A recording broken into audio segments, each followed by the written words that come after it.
Hello, welcome to the Candid Cast with Lucky Egede, your favorite coach and host on this platform. We are continuing our studies on financial independence. And we said last week that financial independence is a possibility for everyone, and it is desired actually by everyone, but not all attain it. In our part 2, we'll be talking about common financial errors young people make and how to avoid them. Before we continue in this episode, I want you to click the notification button, subscribe to our channel, give us a like, and also share among your loved ones. Thank you for doing this. So, common financial errors young people make and how to avoid them. I've never seen a person who does not desire to be financially independent. You may not want to be on the Forbes list, but you sure desire to be self-sustaining in your health and in your finances. These are two areas that are very important to have independence. Independence in your health and independence in your finances. You want to be able to stand up when you want to stand up. See what you need to see, go where you want to go unaided. And you also want your finances to run. In that way, you are able to live in a house, maybe have your means of movement and so on, without telling somebody that I am hungry, I want to eat, and I need support. No, I don't think anybody wants to operate at that level. This desire of everyone is achieved by very few. When we look at the number of cars on the road, we think that maybe a lot of people have become very rich, but that is really not the case. You look at the population of Nigeria today, and I'll tell you that the number of people that are financially independent are still too few for our population.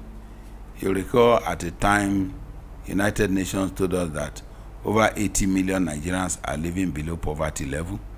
And even those living above poverty level is not the same as being financially independent. That money may be coming from somewhere, it's not your own earning. But we are talking of you earning your own money and becoming independent, so you can spend without the consent of anybody. You are not looking up to anybody for your expenditure. This desire of everyone is what we are going to look at today, how we can get there. We get there by avoiding some errors. We will take them across several weeks, but today let's just major on a few. Like, first of all, you have to spend less than you earn. Spend less than you earn. It looks simple, but you find majority are not within this bracket. You have to track your expenses to be sure you are not overspending. Create a budget, cut unnecessary or avoidable expenses, and channel such incomes to boost your savings or pay bills that are not avoidable. You must avoid all careless spending by sticking to your budget. Know the great difference between your needs and your wants. Big budget items like cars, boats,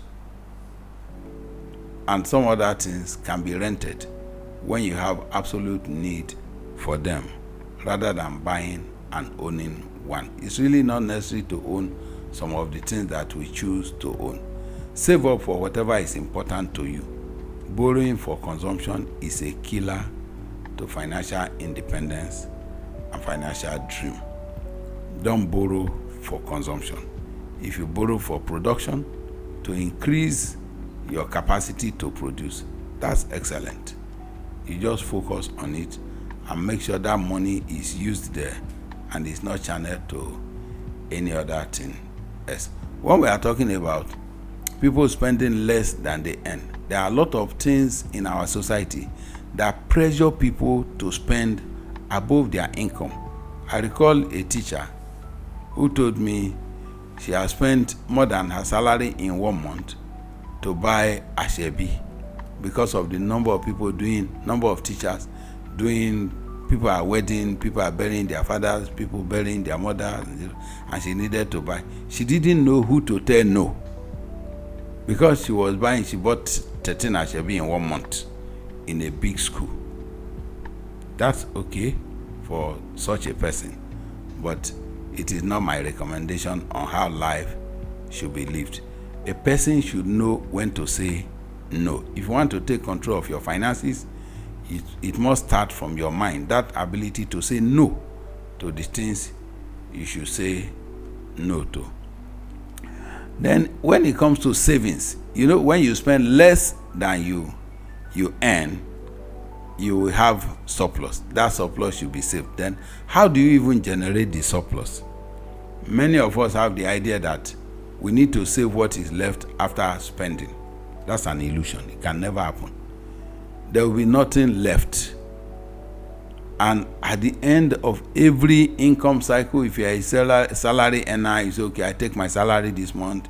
By the end of the month, when they pay the next salary, whatever is left of my previous month's salary, I'll go and save. Nothing will be left by the time they are paying the next salary. So if you must spend less than you earn, put your savings away as soon as you get your income. And there are even processes of putting it away even before you get your income, so it doesn't touch your hand at all. So you live on the rest. Warren Buffett puts it this way: do not try to save what is left after spending, but spend what is left after saving. So saving comes first. If there is anything left after you have saved, then you can now spend. If you are serious and conscious about it, you are strategic about this, you are on the road to financial independence. You must, in this sense, you must pay yourself first. Because when you take your salary, you have what is going to landlord, what is going to food seller, what is going to public power supplier, what is going to transporter, and everybody. And you find that at the end of the day, nothing is coming to you as a worker who did the job. Honor yourself.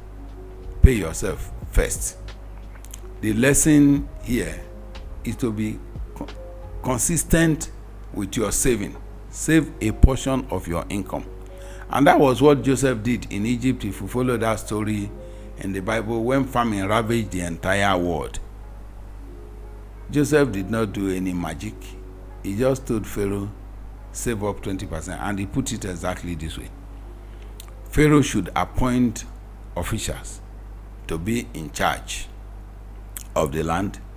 They should take a fifth. A fifth is 20% of the harvest in Egypt during the 7 years when there is plenty of food. They should collect all the extra food of the good years that are coming. Pharaoh should give them authority to store up the grain. They should keep it in the cities for food. The grain should be stored up for the country to use later. It will be needed during the 7 years when there isn't enough food in Egypt. Then the country won't be destroyed just because it doesn't have enough food. How does this play out in our days today? I divide our lives into 3 phases. From 0 to 25, I call it the learning years. When we are with parents, we are with teacher, we are studying. Do all you need to do about learning until you are 25. By the time you are 25, you enter your earning years. It is okay to put so much effort to earn. Between the age of 25 and 50, you are earning. Earn as much as you can. Do everything to earn. Increase your earning. Look for promotions and all that. It is important at that time. After the age of 50, you are beginning to get too weak to run the type of errand that you use to run. Your energy is coming down. That is all you should be thinking about that time, is returning to society. I call those years the returning years. So we have the learning years, the earning years, and the returning years. Years when you should be returning to the society that has invested so much in you over the past 50 years. You now have to invest back in society, give back to society. How do we achieve this? If you have put away 20% of whatever you earn from age 25 to 50, it is not impossible that you will be a lender to nations by the time you are 50. But if it is not planned out, you'll find at the age of 50, landlord is pushing you from pillar to post because you have not settled out what you needed to sort out. That strategy worked for Joseph in Egypt, and it will work for you even today and for anybody who is interested in attaining financial independence. Number 3, we must know the difference between asset and liability. You know, so many of the things that in accounting book are called assets, in financial literacy class, they are liabilities. The way we define for the financially illiterate, asset is whatever brings money, inflow to me. Liability is whatever creates outflow. Every outflow avenue is a liability.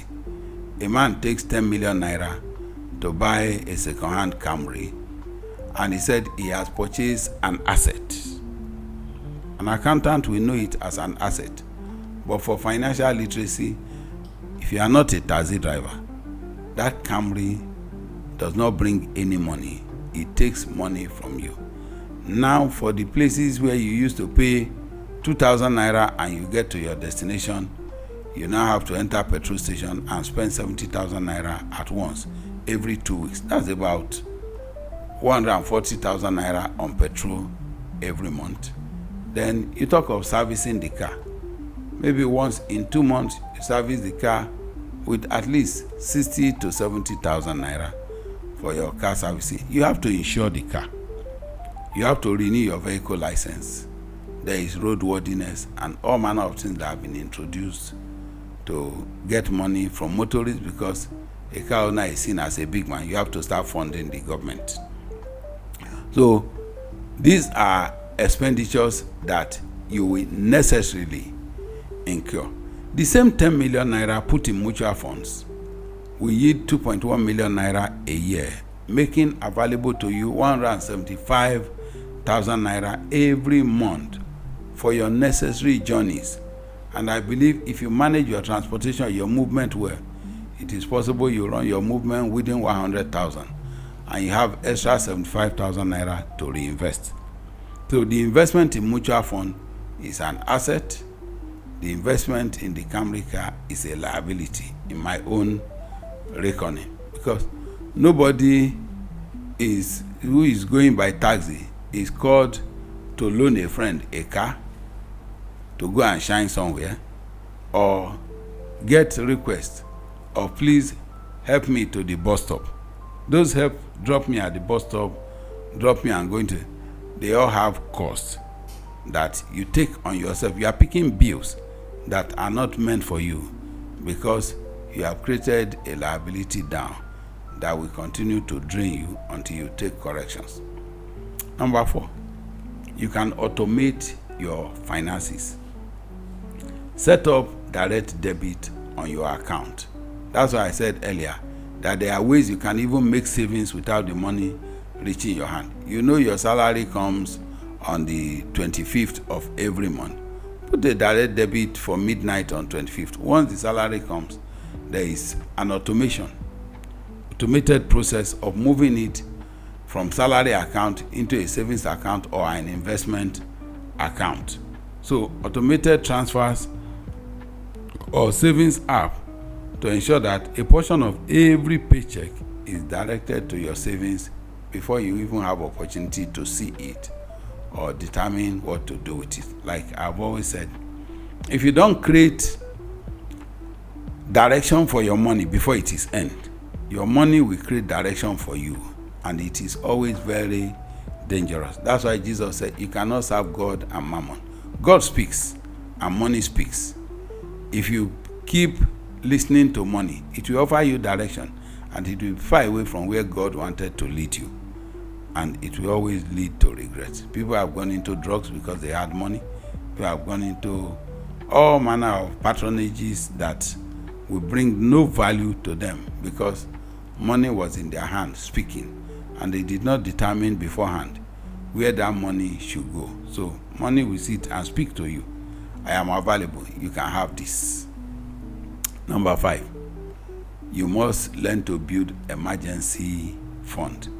You know, when we say somebody is prosperous or wealthy, the first step towards financial stability is having savings. This means you are better prepared for unexpected expenses, and it reduces the chances of falling into consumption debt. Aim to build up your ability to survive forward. Somebody that is earning 200,000 naira every month, he loses his job. His weight is the number of months he's able to survive forward without altering his standard of living. So if you are earning 200,000 naira and that job is taken away, how many months can you survive without altering your standard of living? The source of income that was giving 200 is out, but you have enough reserve to survive forward. That's the emergency fund that we are talking about. You don't need to alter your lifestyle. Then how do we start? You must start small. If you need to even save 5,000, depending on what your income is, the thing is, get started. When you see the returns on it, it will encourage you and it will begin to gain momentum. By the time you see that 5,000 naira you put away is yielding 10 naira every day, you want, okay, if I make it 20,000, what will it yield me per day? You begin to get interested in it. So the key is consistency and automation. Set up your first automated transfer. I encourage you to just do that today. If you have never had any automated transfer from your salary account to your savings or other investment account, then gradually increase it as you get comfortable. One of the things that readily come to mind is when you tell people to save, they will tell you it's very difficult. The money is not even enough. What do you expect me to save? Then during the Babangida regime, the federal government started Economic Recovery Fund, and they say every civil servant should contribute 25% to Economic Recovery Fund. The economy has not recovered since then, and that money they contributed has gone into it, and none of them died. But if you tell them to save 25%, they will tell you it's not possible. If government increases your tax by 25%, you will pay it and you will not die. So why not create that tax on yourself before the government creates it? You will meet it in front. If government creates it for you, you will not meet it anywhere. It is gone, and it is gone. So if you are indeed if you are indebted, clear the high interest debt first before facing the low cost credits. This will help you also in managing your fund, increasing what is available, because if you have interest that you are paying, it will reduce your opportunity to make huge savings.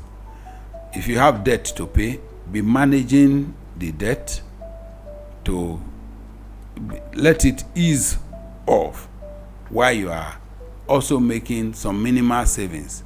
As you reduce the debt, savings should increase. It should not increase your consumption. You will find it that you are better off at the end of the day because you did that. This is where we'll stop on the Candid Cast for today. We'll continue this same topic in our subsequent episode with more points on how you can attain your financial independence, because I desire it for each and every one that you get to a point where you can do your things without looking up to anybody. Thank you for staying tuned to the Candid Cast. God bless you.